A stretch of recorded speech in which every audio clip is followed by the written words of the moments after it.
Hello, welcome to Virgo Philippines. So, ito yung reading natin for Virgos. Take only what resonates. Hindi po ito magre-resonate sa lahat. So, kunin nyo lang yung mga messages na magre-resonate para sa inyo.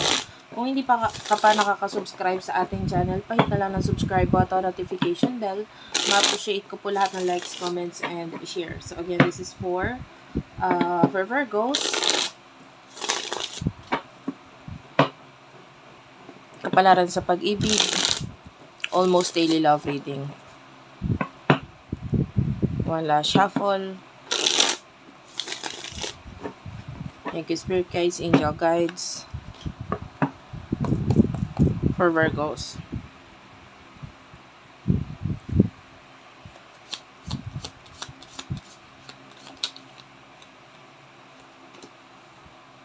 Knight of Coins.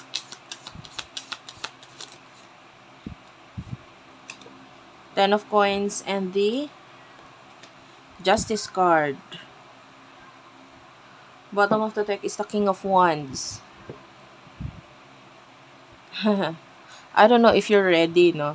Kasi with the Knight of Coins, nakikita natin parang hindi ka pa masyadong handa.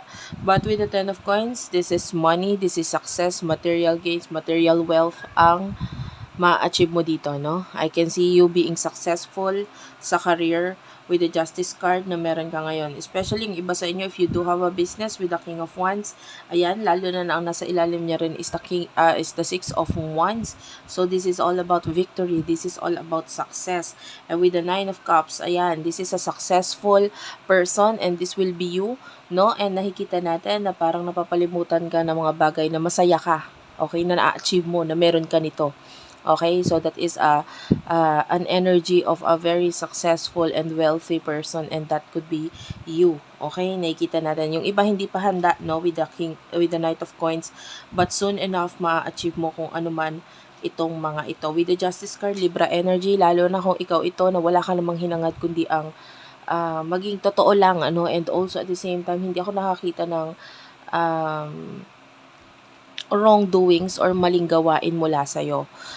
Guys, I'm talking to a person na hindi ka guilty na ikaw ay gumawa ng ganito, ganyan, kasi wala akong nakikitang kasalanan na ginagawa mo dito na, although, hindi ko naman sinasabing malinis ka at ikaw ay parang ang sinasabi ko dito is that, alam mo na sa ginagawa mo, sa career mo, wala kang hinahamak na tao. If this is you, I guaranteed success and fortune for you with the Ten of Pentacles, the Six of Wands, yan, and the Nine of Cups at the bottom of the deck.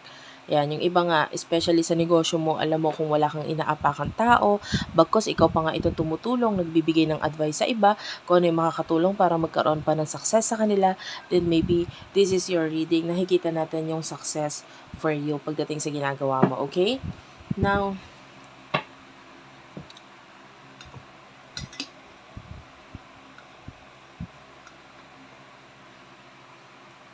gagamit ako ng ibang card sa person na kakonect mo, and I will be using this Everyday Witch Tarot.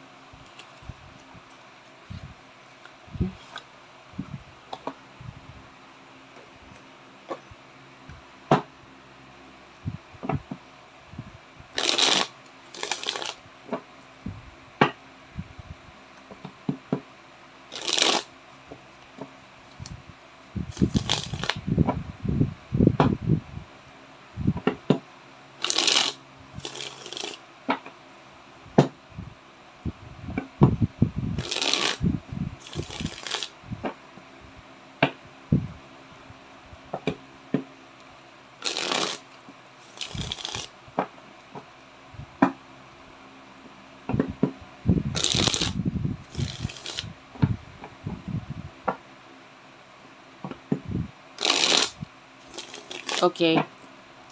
Thank you, Spirit Guides, Angel Guides, and itong person nakakonect ni Virgo.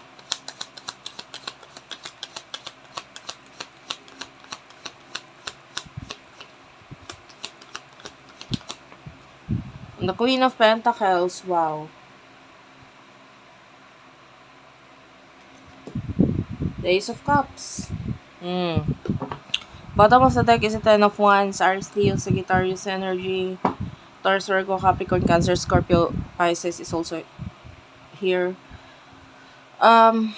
With the Ace of Cups, nakikita natin, punong-puno ng pagmamahal ang nararamdaman nitong taong ito sa'yo. Well, actually, nakakita ako ng successful person din dito. Kaya lang marami siyang obligasyon, marami siyang kailangan gawin, like responsibilidad. With the Ten of Wands, you could be dealing with someone na could be a breadwinner sa kanilang family. So, maaaring mahal ka na ito person ito. Kaya lang, ang dami niyang kailangan gawin, asikasuhin ngayon. But, nakikita natin yung love mula dito sa person na ito. And for some of you, you could also be a loyal person. Loyal ka rin naman na tao. So, match kayo nitong person na ito.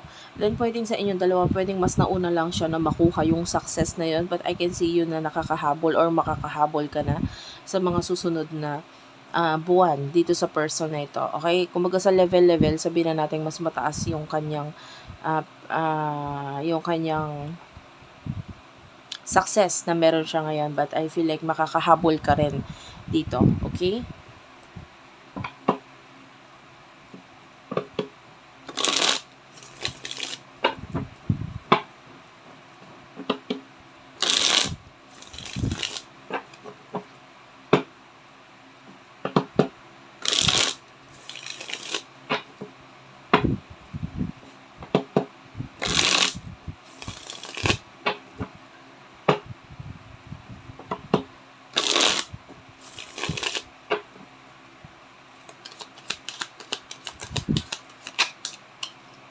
You do have here the Ten of Cups.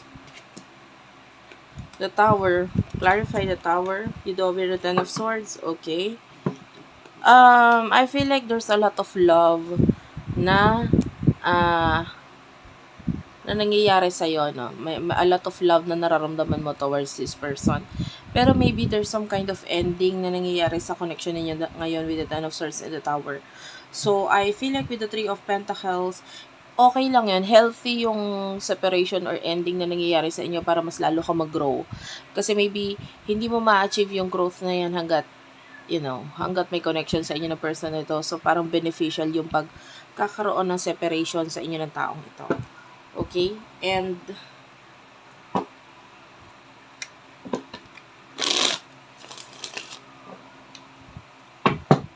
I feel like you want to build something dito sa person na ito. Gusto mong mag-build ng maybe family. Gusto mong bumuo ng pamilya mula or kasama siya.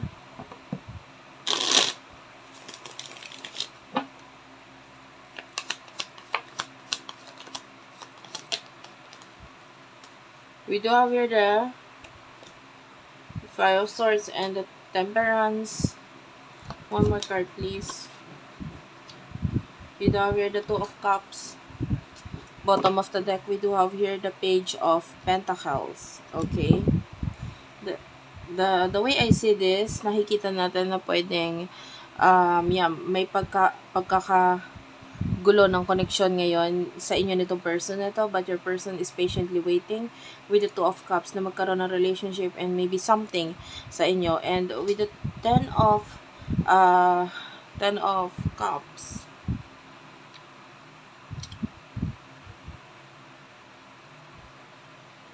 this is like yung dreams and binamanifest mo regarding sa inyong dalawa ng person na ito. But, may ending lang talaga na nangyayari ngayon eh. Yung iba sa inyo, hindi ka rin gano'n nagiging honest sa person mo. Hindi ka nagiging honest sa person mo sa ngayon. Maybe sa emotions mo, sa pag-iisip mo sa kanya, pagka-miss mo sa kanya, I don't know. But I feel like you're not being honest sa person na ito. So, let's talk about your future, near future reading for you and this person. Spirit guides, angel guides.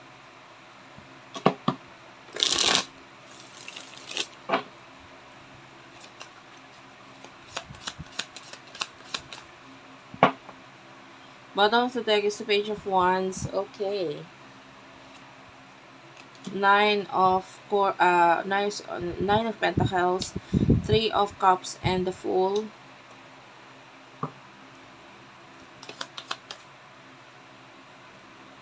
Seven of Pentacles, the Empress, and the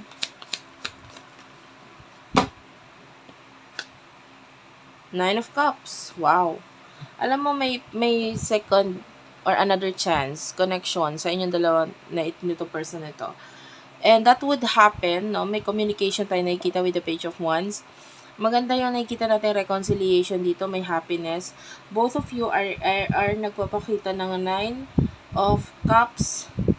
Ayan, and Nine of Pentacles energy. Ito with the number 9, that's a numerology talking about reassessment, no? So, nakikita natin yung pagbabalik sa inyo nitong person na ito. And then with the Fool, I feel like um, magte-take ka ng risk dito. Maybe you are the one na magta-try na makipag-communicate dito sa person nito. Pwede rin naman yung person mo yon.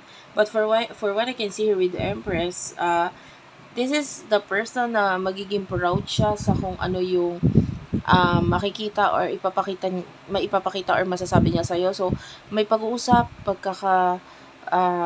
connect sa inyo ng person na ito. In the future, there's reconciliation sa inyo nito person na ito, another magandang komunikasyon sa inyo ng person na ito, but this time around, all good news ang naririnig natin mula sa inyo, okay? Maaaring may mga babanggit kang good news sa mga nangyari sa iyo, and then maaaring may marinig ka ring mga good news na nangyayari sa kanya.